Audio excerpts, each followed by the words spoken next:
Borthakur IS academy প্ৰস্তুতি আৰু অধ্যয়নৰ নিৰ্ভৰযোগ্য ঠিকনা।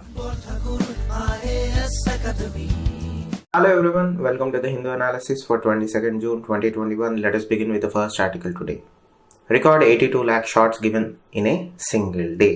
Yesterday the central government came out and said that they have administered 82 lakh doses in a single day, and this is the highest ever since our inoculation drive began last few months back. Now this number 82 lakh includes both first and second doses. But if you are looking from the perspective of increasing our inoculation drive, you have to be concentrating more on giving at least single dose to people. The second dose also important, but when you are talking or experiencing vaccine shortages and you are seeing a high case load, you should be concentrating more on giving at least one dose to people. Now, this is a very good news since we are experiencing a shortage of vaccinations. This number does indicate that things are improving for the good, but remember, according to estimates and most of the experts currently in India and abroad, it looks like India will experience for sure a third wave in the next coming few weeks. Now it is up for the governments, both central government and state governments and individuals also, to prepare ourselves for a third wave. The government must use this time to do two things: to scale up the healthcare infrastructure and to ramp up vaccine production and vaccine administration. But nonetheless, this number is very good in terms of India handling its COVID-19 pandemic. According to a Qatari official named Khatani, look at the irony of the name, but nonetheless, moving on. Indian officials had made a quiet visit to Doha to speak with Taliban's political leadership based out of Qatar. Now this is according to Mr. Khatani, who is an official in Qatari government. This is the first time, if it is true, this is not confirmed by Ministry of External Affairs or anybody in the Indian government, so take it with a grain of salt, because until and unless an official word comes out of Indian government, you cannot put it on paper. But this is for information's sake. It means that India is engaging with Taliban directly. Few days back, we discussed how India must engage with Taliban to protect its own interests, given how much influence Pakistan exerts on Taliban. Now, this means, though it is unofficial in the sense that we are getting this information from a Qatari official, but it is official in the sense that it is at least coming out. India is not objecting to that information coming out. So it means that this is the first time that Indian officials are confirmed to meet Taliban political leadership directly, engaging with them. So this has been, according to the official, it has been a quiet visit by Indian officials to speak with the Taliban. Now the issue comes with, we know that Americans are pulling out of Afghanistan. Now we have two options with us: either to engage with Taliban or not to engage with Taliban. Given the ground realities in Afghanistan, the first option of not engaging with Taliban does not go well for India, that is particularly South Bloc. We have to engage. As we discussed earlier, the government had made strides to engage with local leaderships and tribal leaderships of Afghan regions. This is the second step in that dialogue process. But nonetheless, the Ministry of External Affairs declined to comment on Mr. Khatani's statement, and they did not respond to questions about any level of or any type of contact with the political leadership of Taliban that are based out of Doha. But things are moving along the way where one day India might directly and openly engage with Taliban. Remember, Taliban doesn't have at least majority of Taliban doesn't have a ill feeling over India. Their hatred for Pakistan is well established. They don't hate India, nor they do like India. They are very neutral about it, because we never went against anybody there. So we have to use that neutrality to flip it as our advantage. It's up to political leadership and policymakers to do that. So moving on to the next article, the state of India's poor must be acknowledged. Few days back, I think, or yesterday, I think, I went on a rager as to how data is important. Again, this article though goes from one place to other place, but the core concept is this editorial is India must conform to data standards and count its poor. That is the only way we can give equal attention to people who are underprivileged. Currently, India does not have a concrete statistics or data as to how much of its population is marginalized or how much of its population is under the poverty line. So, though India is trying to achieve a status of Vishwaguru kind of a deal, but the problem boils down to basics. We can shout off our rooftops as to how India is a Vishwaguru in the world. But when your foundation itself is built on marginalized people or marginalized statistics, it isn't going to long last for. Now, when you are talking about COVID-19 data and COVID-19 deaths, however much importance is being given to counting of deaths right now, the same amount of attention or even more attention has to be paid to understand the number of poor in our country, and we have to prioritize their emancipation or upliftment, because in order to repair our economy, we need to help these people, we need to protect these people, we need to empower these people. So India had always had this problem with the definition of poverty line. Where do you set the line upon which you decide if the person or the family or the individual is a marginalized person or an above poverty line person? So the problem with that is, in 2011, a committee headed by Suresh Tendulkar came out with a report stating that the line should be at 816 rupees per capita per month for rural India and 1000 per capita per month for urban India. And according to this baseline set up by the Suresh Tendulkar committee in 2011, the poor stood at 25.7% of the entire population. After this report came out, there was a lot of blowback and there was a lot of pushback from both economists and civil society. Then the government had to re-strategize because the Suresh Tendulkar committee overlooked certain facts in their analysis, and the accusation made against this Suresh Tendulkar committee was the parameters and the approach that they had employed to arrive at the 25.7% of population number was flawed in itself. So again, to quell all the noise that was coming out of this particular or opposition coming out of this particular Suresh Tendulkar committee report, a Rangarajan committee was also set up again in 2014.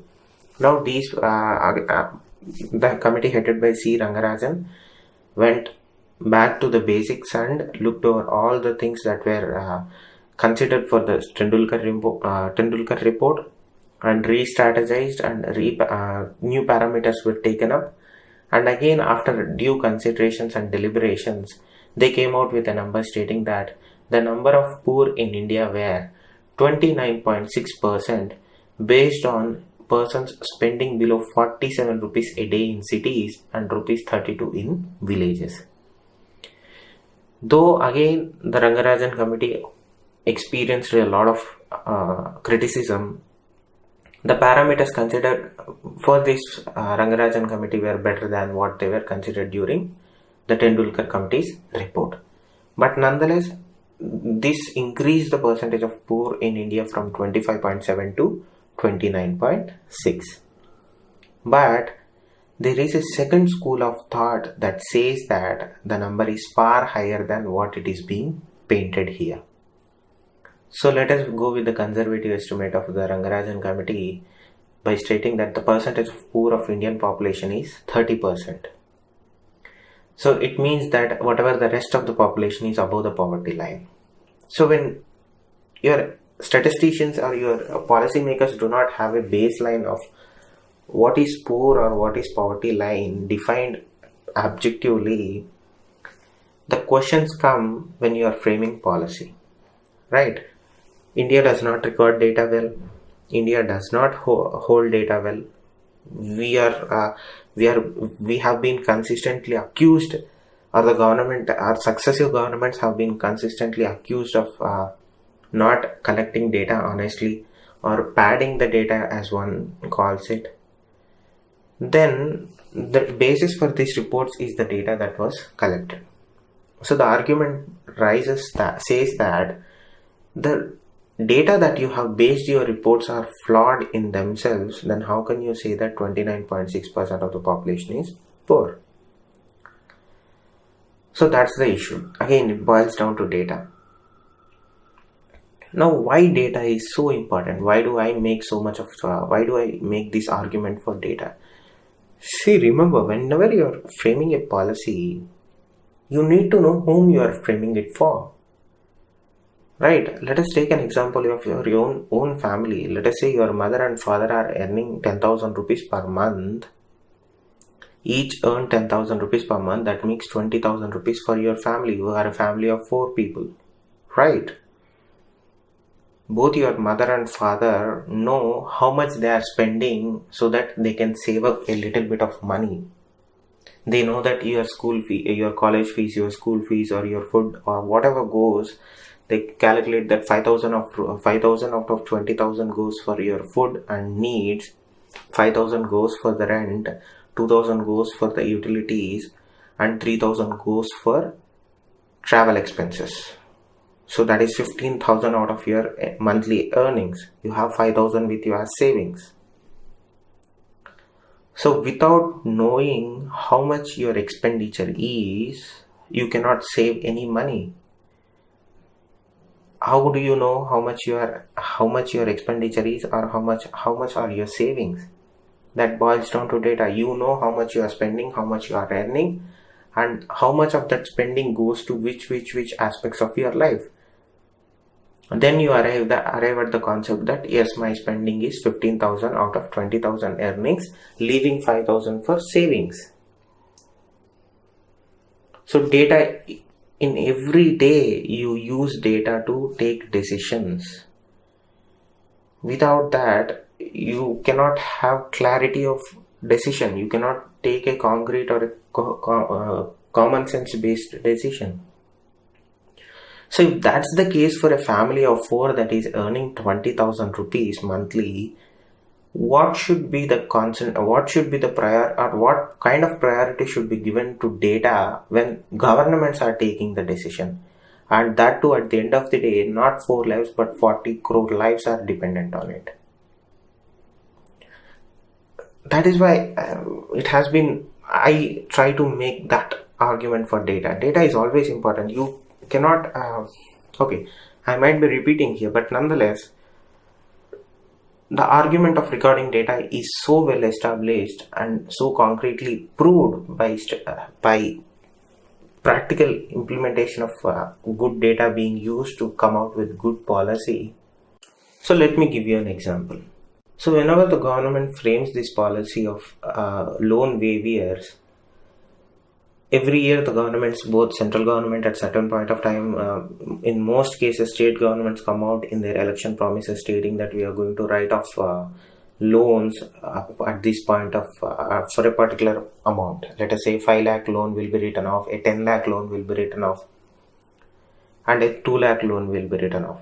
When you are coming out with this such policies, do you absolutely know that your policy is reaching the needy? Do you collect enough data to indicate that whatever the decision or the policy decision you are making is absolutely reaching or actually reaching the people who absolutely need it? So 2 things to look here. Are you collecting data before taking the decision as to what decision has to be taken or what decision needs to be taken? The second aspect is, are you collecting data post decision making or post policy implementation just to verify whether the policy has actually worked, or had it actually are you actually seeing its intended effects, or to observe whether if it had reached the people who need it the most? So this becomes a two-way situation. You have to do it prior to policy framework, post policy implementation. Now, why do I say this? In 2004, Arjun Sengupta, who was a director of statistical committee, came out with his own statistics using the data that he had, stating that not 25 or not 29, 77% of India was marginalized. Now, look at the number 25.7 or 29.6 and 77. There is a Pacific Ocean difference between both those numbers.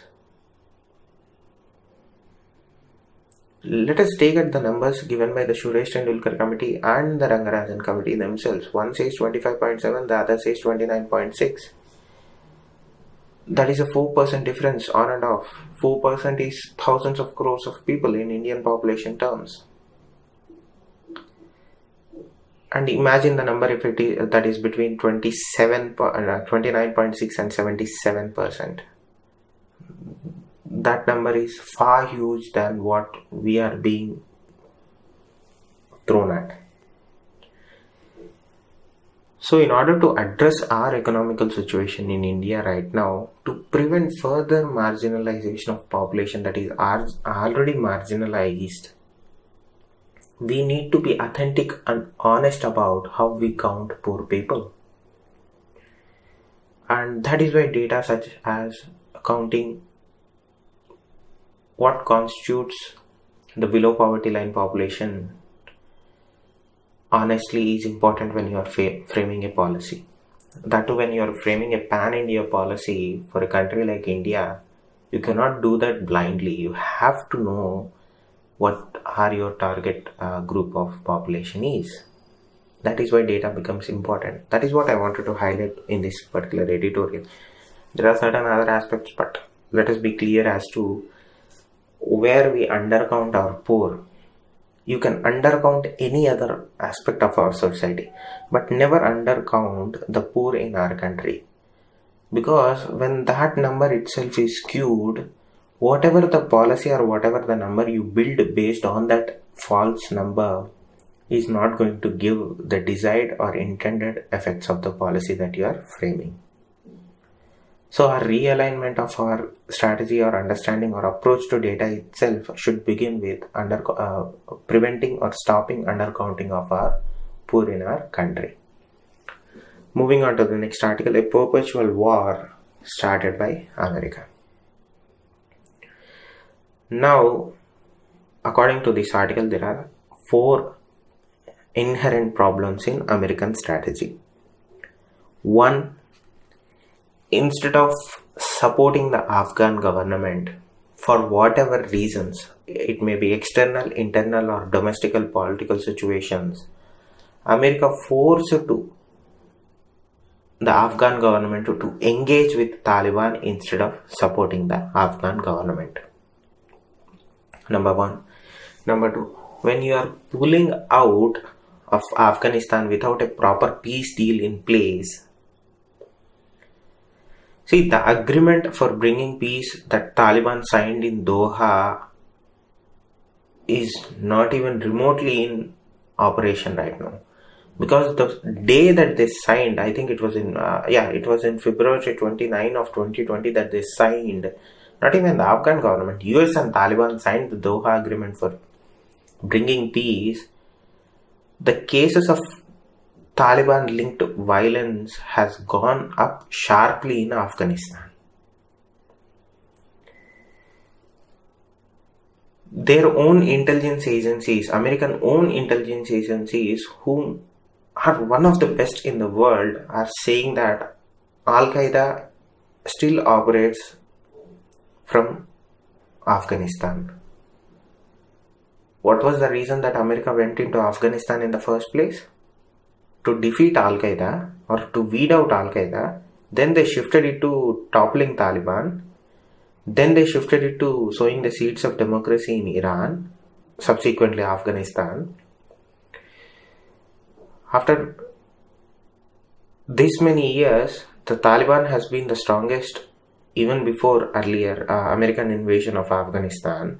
Al-Qaeda is still operating according to American own intelligence assessments. And Afghan government is in no position to negotiate with the Taliban because America decided to negotiate with Taliban directly instead of supporting the Afghan government. So the Afghan National Defense Security Forces or the security forces of Afghanistan are struggling to push back Taliban because they are not able to mount the resistance that is needed to push back the Taliban forces. And now the American air support that used to tip the favor or tip the scales in the favor of Afghan National Security Forces is going to be withdrawn. Now what is happening is the Afghan Air Force is providing the air support to Afghan security forces. Both are ill-equipped, both are under-trained, and because of this debilitated performance by the Afghan security forces, Taliban has managed to fight for long periods of time. Now they are taking or retaking territories that were won by American troops and Afghan troops with huge losses. Now the problem rises post withdrawal of US troops. US agreed with Turkey stating that Turkey is going to secure the Kabul airport. Till now US was securing the Kabul airport. Now Turkey is going to do that. Turkey is going to have a big say in what goes in Afghanistan. Pakistan is going to have a big say in what happens in Afghanistan. China is using Pakistan as a proxy to control what goes into Afghanistan and comes out of Afghanistan. So all these players are going to create a lot of confusion as to what type of new terrorism is going to come out of the soils of Afghanistan. Now let us come to the Indian aspect of it. Once the last of the US troops pull out of Bagram forward operational base in Afghanistan, Pakistan is going to do a bonfire there. That is absolute truth. Have you seen the Foreign Ministry of Pakistan's interview to a news channel in Turkey? He was literally foaming out of his mouth with the thought that America is going to finally pull out of Afghanistan. They're just waiting for Americans' final aircraft to take off from the Bagram Air Base. That's it. India's engagement also becomes a little bit complicated, right? It depends on how India is engaging with Taliban. If it's a positive engagement, we are going to see a blowback, but not to that extent. If Pakistan and China has something to say about how India engages with Taliban, it is going to be a big blowback. Because our engagement has been a soft power engagement. We were building buildings, we were training their bureaucrats, we were training their civil society, we were building in educational infrastructure, we were building critical electrical infrastructure. So India is at a disadvantage here. Now again, to conclude, if US had played a consistently strong role in supporting the Afghan government instead of pushing for an engagement with Taliban, the pullout of America from Afghanistan may have been delayed for a few more years, but nonetheless would have given a stronger advantage to Afghan government and Afghan security forces to push Taliban even harder on their own turfs and take back territory and weaken the Taliban in an overall strategic grip. But that is not the case here. Afghanistan is in more confusion than it was ever in the history. because political dynamics have shifted to a great deal. Moving on to the next article, a case to decriminalize suicide. So, according to Section 309 of Indian Penal Code, a person for suicide or attempting suicide is punishable under law through a simple imprisonment term of a short term or a fine, in certain cases both fine and a simple imprisonment extending up to 1 year. Now, according to World Health Organization, India has the highest suicide rate in Southeast Asian region. What are the major reasons for suicide in India? Depression, chronic ill health, guilt, trauma, substance abuse, failure in exams. That is the pinnacle of life. Failure in exams. You fail in exam, you take your own life. We have seen examples of students preparing for competitive exams taking their own lives. Loss of loved ones is one more example. All this or one of these may drive an individual to take their own life. And according to World Health Organization, India occupies the first place in Southeast Asian region.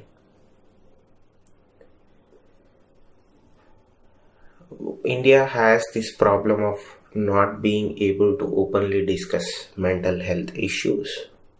For whatever reason, India chose mental health as a taboo topic. Things are changing by a bit, but not to the extent that we can openly discuss mental health issues. And on top of that, we have this colonial era law stating that if you want to take your life and if you are successful, no case. But if you fail, we are going to put you in jail. So let me repeat. If a person attempts suicide for whatever reason, if that attempt fails, the government of India says that instead of asking or trying to resolve the issue behind the decision, we slap him or her with Section 309 and send them to jail.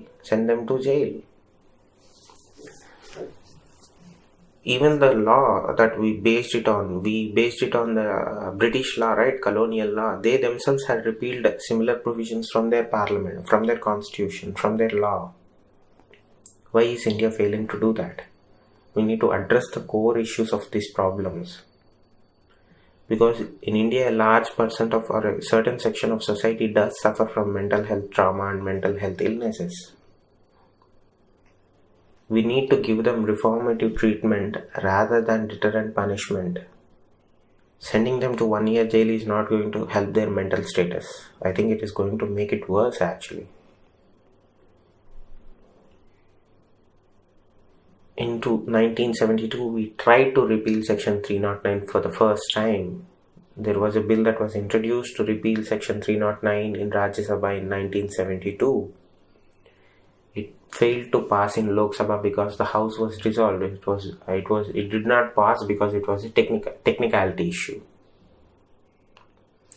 Now, even our Supreme Court, there are certain cases that are for punishment for suicide attempt, and there are certain cases in courts of high courts and Supreme Courts against the same Section 309. The best example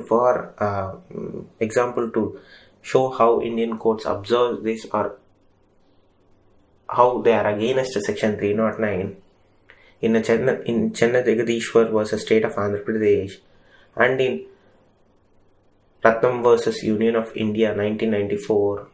The court held that Section 309 of Indian Penal Code is a clear violation of Article 14 and Article 21 and is void and unconstitutional. So later on in 2017, we tried to pass the Mental Health Care Act, Section 115(1) of the Act, which provides that notwithstanding anything contained in Section 309 of Indian Penal Code, any person who attempts to commit suicide shall be presumed, unless proved otherwise, to have severe stress and shall not be treated and punished under the said code. However, the law applies to only those suffering from mental illnesses.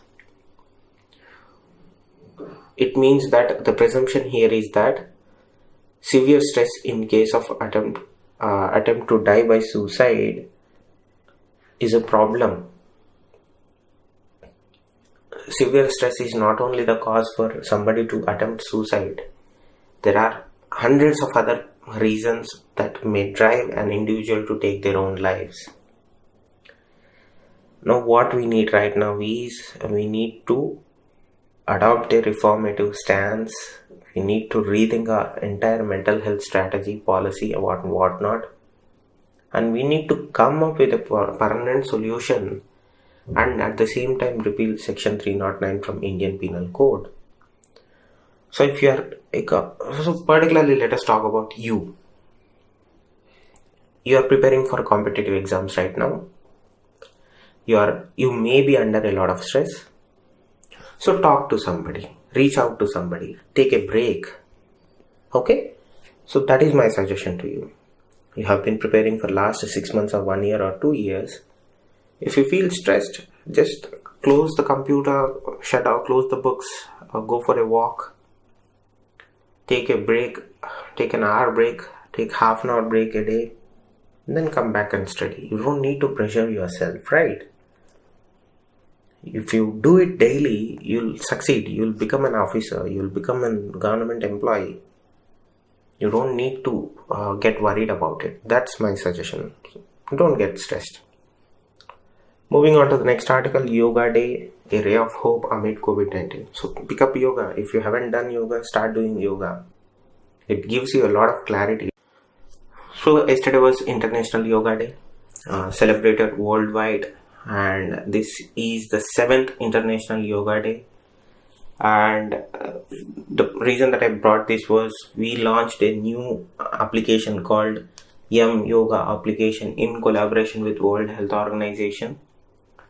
And that's the one is we have International Yoga Day. This was the 7th International Yoga Day. The new thing to come out of International Yoga Day this year is the launch of Yoga application.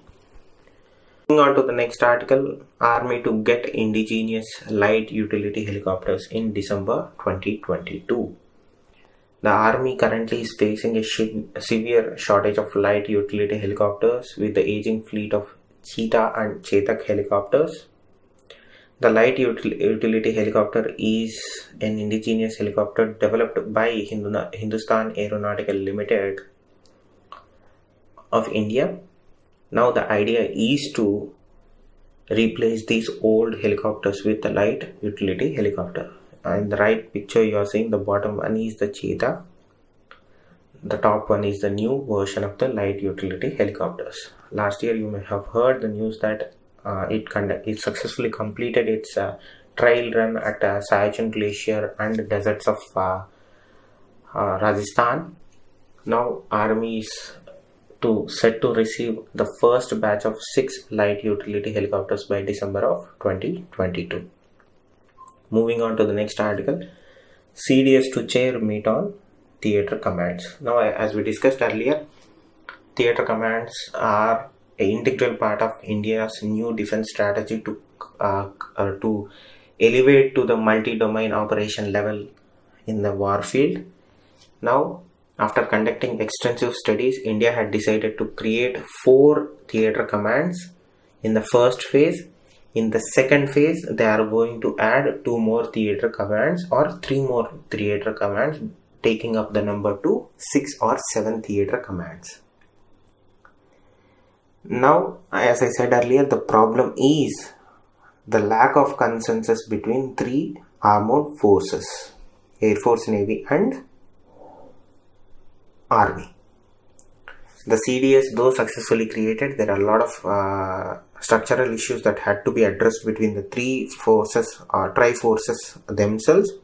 Now the Chief of Defence Staff Bipin Rawat is going to chair a meet with the 3 Vice Chiefs of 3 services and representatives of Ministry of Defence and Home and Finance, and after doing an extensive consultation with all the parties involved, the plan to integrate 4 theatre commands for the first time is going to be cleared in near future.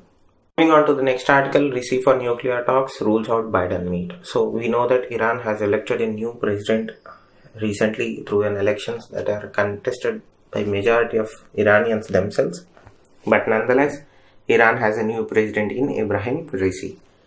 Now in his first news conference, he said that he is not going to engage in nuclear negotiations for the sake of negotiations. We need some concrete steps in order to re-engage with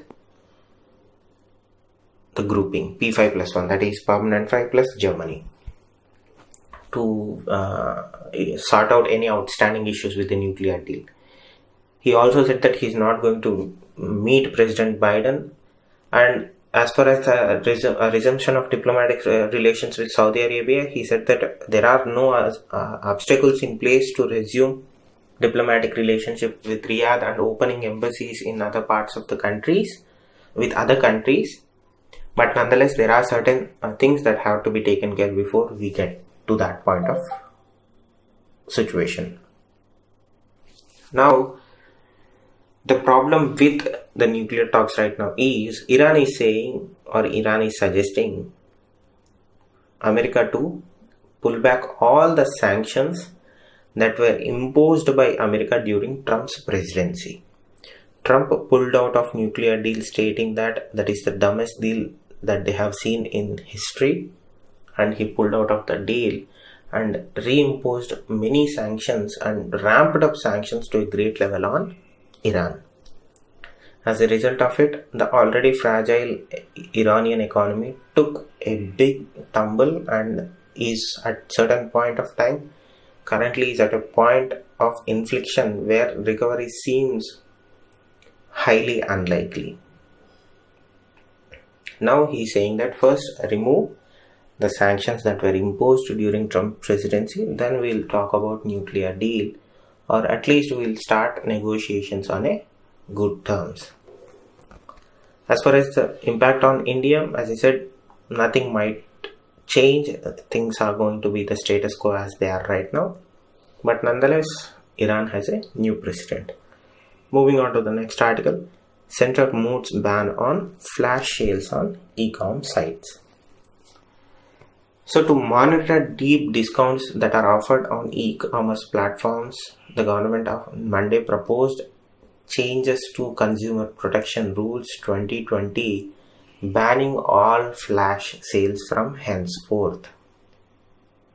Now the government observed that certain e-commerce websites are engaging in limiting consumer choice by indulging in back-to-back or flash sales when one seller on platform does not carry any inventory or order fulfillment capacity, but merely places a flash or back-to-back sales order with another seller controlled by other platforms. As of now, we don't know what are the implications of this order.